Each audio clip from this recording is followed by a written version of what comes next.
Ever feel like everyone is lying to you about how hard it is to actually get in shape? We always hear these crazy stories about grueling workouts and starving ourselves. But what if I told you that most of what you've been told is just noise? There is actually a path that makes failing feel almost impossible, and it's way simpler than you think. Stick with me for a bit, because we're going to break down the real secret to changing your body without losing your mind. So, let's have a real talk, friend to friend. Most people walk around thinking that losing weight is a 50-50 split between killing yourself at the gym and eating nothing but soup. In reality, those two things combined are maybe a quarter of the puzzle. Another huge chunk is actually just getting decent sleep, which sounds too easy to be true, right? But the biggest piece, the lion's share of the work, is honestly just doing the stuff you told yourself you were going to do. It's that internal promise you make to yourself. Usually, this all starts with a spark. You see a photo of yourself that you don't love, or you see someone at the beach who's in incredible shape, and suddenly, you're fired up. That inspiration is amazing, but here's the truth. It's going to vanish by tomorrow morning. Inspiration is like a shot of espresso. It's great for a moment, but it doesn't last. What you actually need is a goal that makes sense and a deadline that feels real. Instead of saying, "I want to lose weight," try saying, "I'm going to drop 5 pounds by the 1st of next month." Having those little checkpoints keeps you in the game when the initial excitement wears off. Once you have that goal, you need a roadmap that doesn't feel like a chore. Think about your current routine. If you're usually grabbing a sugary bowl of cereal and a heavy sandwich for breakfast, try switching it up. Maybe go for a quick jog and then have some fresh strawberries and boiled eggs.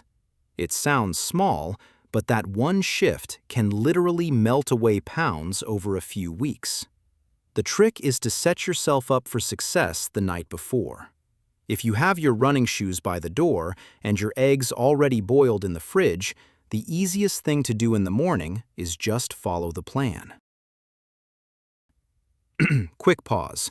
If you're still watching, it's safe to say this topic has been on your mind for a long time. I love that. It means you're ready for the deeper stuff. We're moving into the part of the video where things get a bit more unconventional, and I have a feeling it's exactly the spark you've been looking for. Hang tight and subscribe my channel for more videos. If you keep the peanut butter and jelly right at the front of the shelf where it's staring you in the face, you're basically planning to fail. You're just waiting for that moment of weakness to give in. If you want to eat healthy, you have to make the junk food hard to get to. We all have those moments where we're tempted to say those dangerous words like, "I'll just start tomorrow," or "one cheat meal won't hurt."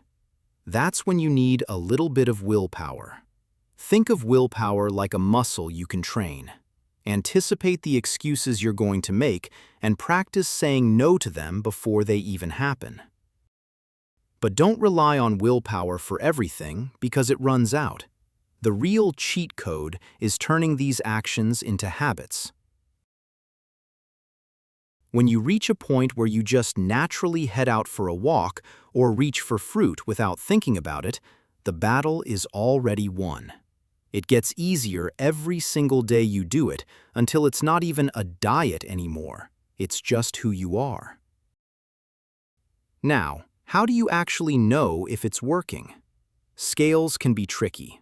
Your weight can jump around just because you drank more water or ate something salty. Instead of stressing over the daily number, look at your weekly average. Take some progress photos too, but be patient. Your body tends to burn fat from the inside out first, in places you can't even see in the mirror. Once it starts showing on the outside, though, it happens fast. You've probably heard about calories, eating less than you burn. It's basic math. If your body needs a certain amount of energy and you give it slightly less, it starts burning fat to make up the difference.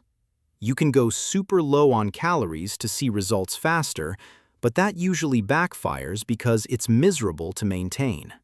A better way is to find a middle ground. Start with a reasonable number and see what happens over 2 weeks. If the scale isn't moving, nudge the calories down a tiny bit more or move a little more.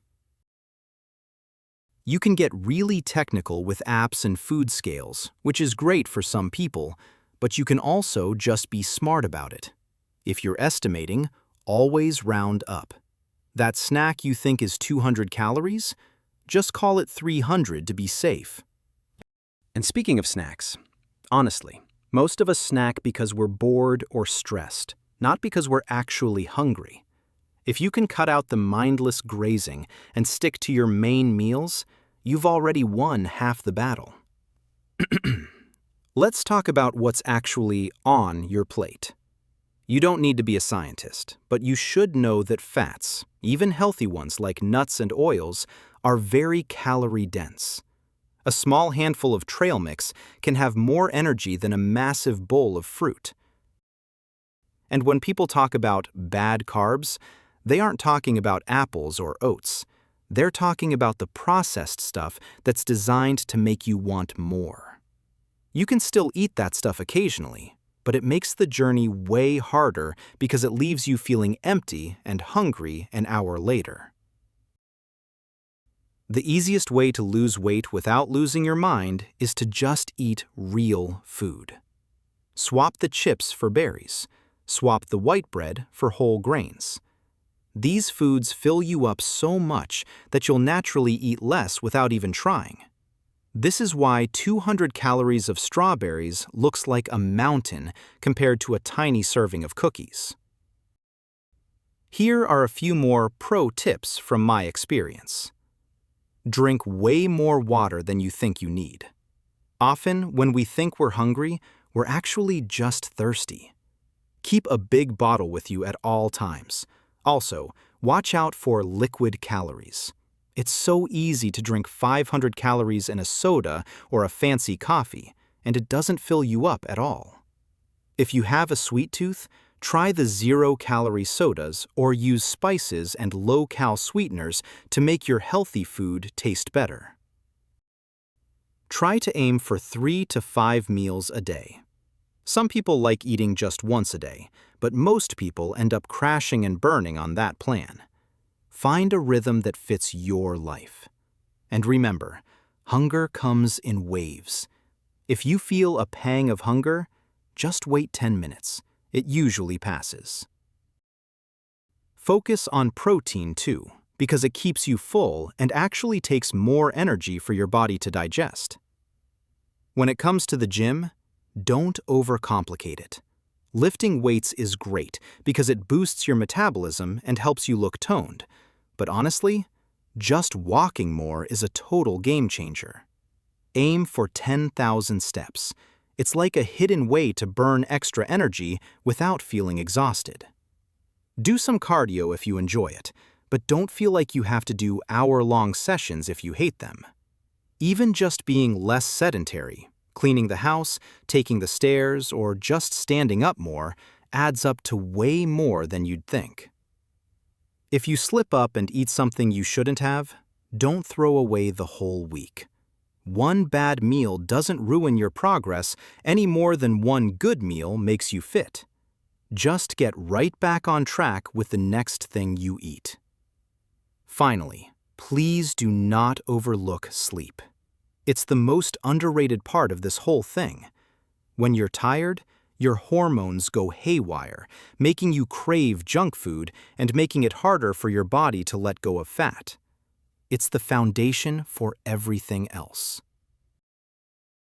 I know it sounds like a lot, but if you just take it one step at a time, I promise it's simpler than it feels right now. You've got this, and I'm rooting for you. If you found this helpful, stick around for more tips soon. We're in this together.